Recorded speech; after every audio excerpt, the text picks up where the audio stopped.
So I've been gone for a little bit, but I got some more reviews coming in. And why not start off with one of my most anticipated figures to come out this year, and that's the DC Classics Riddler.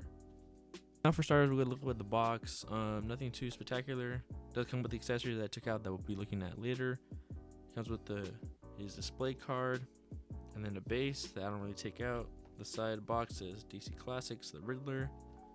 The back of the art looks pretty decent, but let's get to the figure itself. Now let's get started at this head sculpt first, and I do think this is one of McFarlane's best head sculpts. I mean, it captures the Riddler's devious smirk.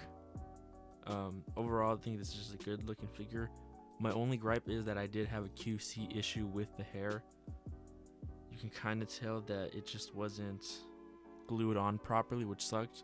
When I first got it, he had like a receding hairline that looked really bad, but as you can see, it's not glued on at all. But it's something I'll fix, but it's something for you to keep an eye out.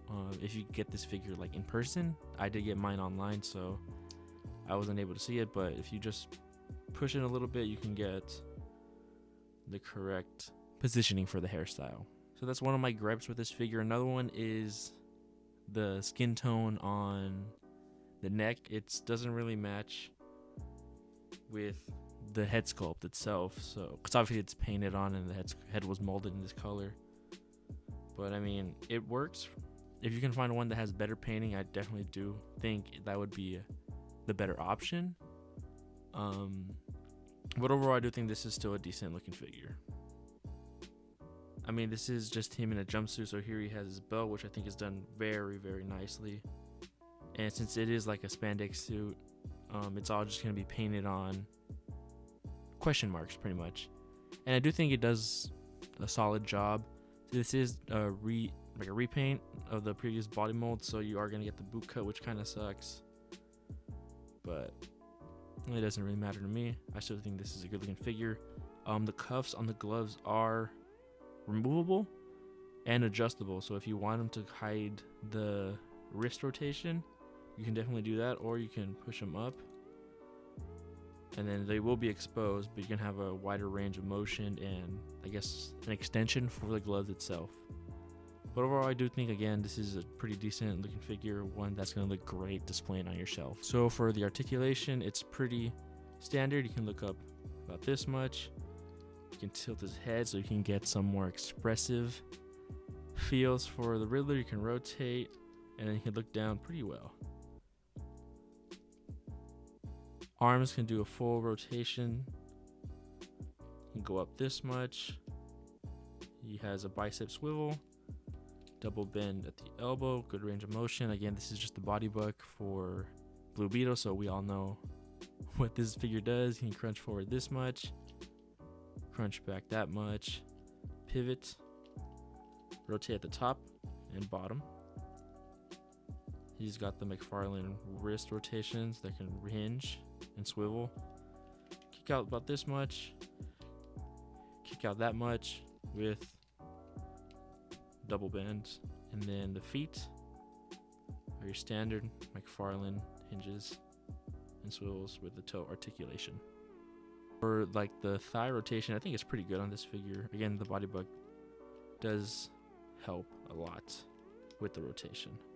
The Riddler is a very expressive character, and you're going to be able to get a lot of expressive poses with this figure. To go along with those poses, he does come with a great set of accessories in, I think, 6 different hands or 6 sets. You can display them in many ways, as well as I think one of my favorite displays or accessories for a figure to display with is obviously his cane, which I think is look really nice.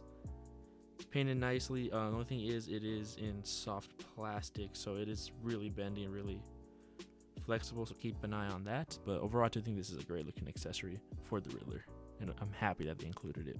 Along with the fist, he does come with a set of open displaying kind of like jazz type of hands, which is very cool, and a pair of like expressive gestures with him pointing to himself or pointing at you, or I've seen a lot of people display him with him giving the L gesture like he's doing it to Batman or something, which I think is pretty cool.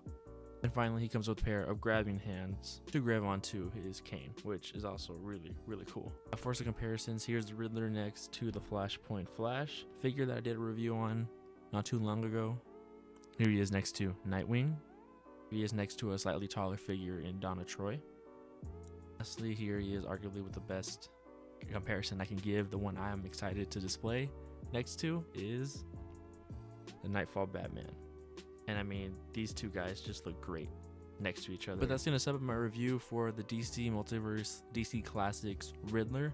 Let me know what you guys think. Are you guys going to pick them up? If you already picked them up, what do you guys think about the figure? Is he worth the 20 bucks? I do personally think he is. But again, let me know in the comments. Like, subscribe if you enjoy, and I'll see you in the next one. Peace out.